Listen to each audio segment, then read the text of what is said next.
Toastmasters is not my cup of tea. These were my exact words a year back when I had attended my first ever Toastmasters meeting in Dubai. And I was talking to a friend.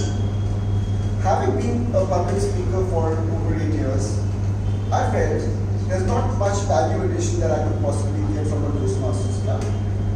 I did not doubt that it was brilliant for people who had fear of coming on stage, who wanted to come here, learn public speaking, wanted to get their body language in place, wanted to put their content correct. But I was full of myself, and I didn't think that I needed this platform at the time. Fast forward 6 months later, when I came down to Calcutta, I was wondering what could I do to spend the next 6 months that I was supposed to be in the city. And one of the things that I thought was, let me take a look at Toastmasters. So I made a call, I figured out which clubs to visit as a guest, and this was one of the many clubs that I came here with. When I came here, I found the energy to be contagious. I loved the energy, I loved the enthusiasm. We had a full house that day, so I said, why not? It's not a bad deal. Let me just try it out. And I started my Toastmasters journey. Now, whenever I start something, I do start that very enthusiastic. Right? I do try my level best to give it my best. So when I started my journey, I made a commitment that I'm going to give a lot of speeches. So I spoke to my Vice President Education of this club, Mr. Daga, and I asked him, how many speeches am I allowed to give? So he said, we have club meetings every Saturday. So when would you like to give your next speech? So I said, can I give my next speech this Saturday? He said, yes. And then I said, when can I give my next speech? He said, when would you like to give your next speech? I said, can I give it next Saturday? He said, are you sure? He said, yes. And then I asked him, and when can I give my next speech? And he said, next Saturday. And I decided that I'm going to take one every Saturday. And I started my journey in Toastmasters, giving speeches after speeches after speeches, riding the high horse, walking and treading through this entire journey. But little did I know what this path had in store for me over the last 6 months. Today, as I complete my final project for the paths that I'm working on, let me share with you a few things, how this journey has transformed not just my business, not just my networking, not just my abilities of speaking as a public speaker, but so many other reasons. And none of these I expected when I first gave my ice-breaking speech on my first meeting. When I started to give my speeches first, it was more about coming here and talking about myself, preparing a speech, possibly doing a little bit of research and all of those things. I enjoyed my first level. It was great, but I didn't have many learnings apart from a few evaluations here and there. The second part was when things started to change. In my second level, when I gave my speech on leadership, I realized that the project that I went through gave me an understanding of what kind of leader I had been in my past and how I have transformed as a leader over this journey. And the best part that happened was when I gave my leadership project in one of the clubs called Salt Lake Toastmasters Club, I met somebody who became my present day mentor, Mr. Sharda. But did it stop there? No. As a mentor, we started having conversations about a lot of things, including Toastmasters. I started to help him out with his business. And while we were trying to do all of those things, we ended up collaborating on a completely new project and we became a business partner as well. And I was thinking to myself, Toastmasters, public speaking, or business? How does it mean? I was excited. I treaded along. I moved on. And as I went to the third level, I realized there was a project which required me to not just give a speech, but go to a networking event, go through a project to understand how do you network, and then come back and share a speech on my networking experience. And I can tell you without doubt, having done my MBA and all of those things, that there is no one who teaches networking the way this project is about. What you say, how you go, how you break the ice, how should you prepare yourself. I haven't studied networking as a subject in my entire education, but here I was. I did understand that I could do this project just as a project, or I could dive deep into it and actually learn from the project, apply everything and make things happen. And that's exactly what I did. My networking project got me 5 new friends.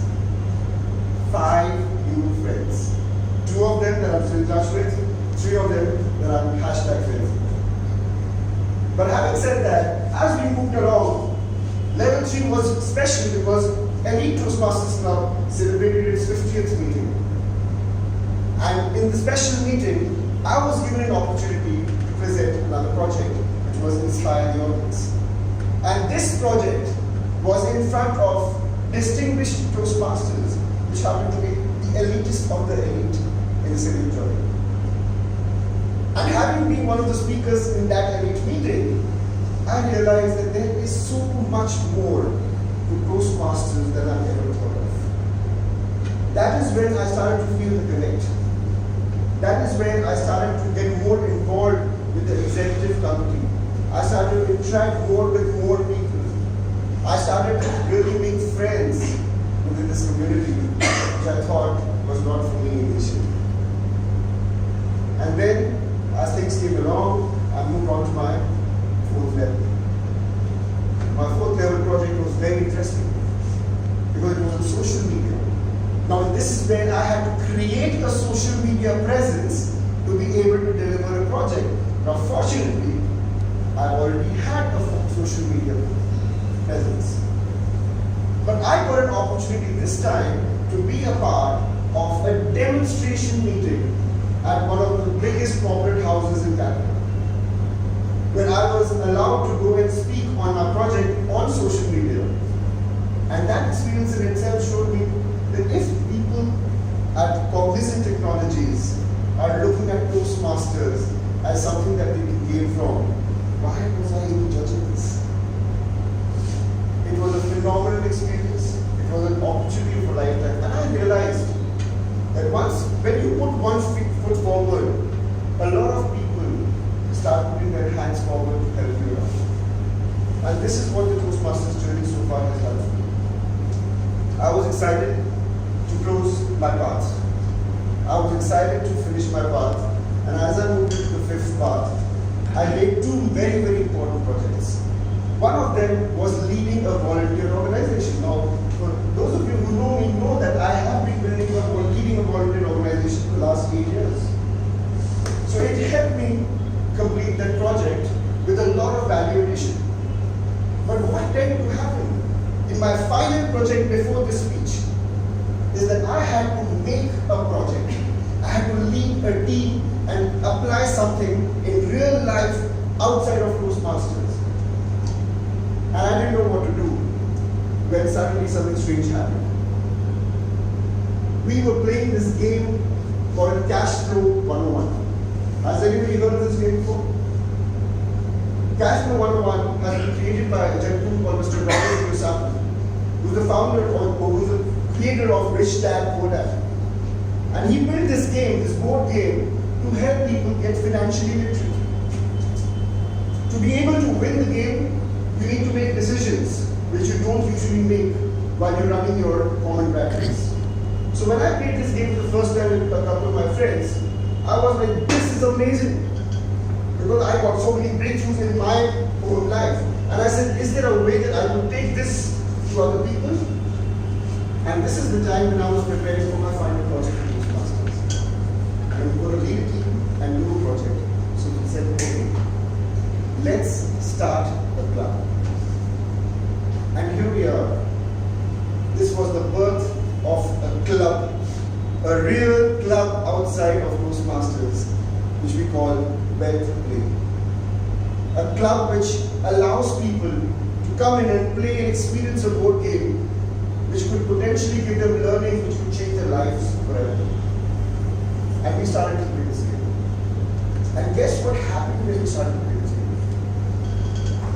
When I started to build this game, did I have to network? Did I have to network? Yes, I did. Because to put this game into limelight, I went to various places, various platforms to talk about this club. So I applied my networking experience there. Did I have to inspire people? Did I have to inspire people to understand and come and play this game with me? Yes, I did, and I did it all the time. Did I have to build a social media presence to be able to help my club grow? Yes, I did. Did I have to lead a volunteer organization? Yes, because just like Toastmasters has an executive committee, we put together a committee called the ICS, Inner Circle Service, which is going to be functioning and running the club and which could create chapters in the same city and eventually in other cities. From not wanting to start my Toastmasters journey, to giving speeches, to building a network, to building businesses, creating collaborations, to finally starting our very own club. All of this has just been 6 months journey.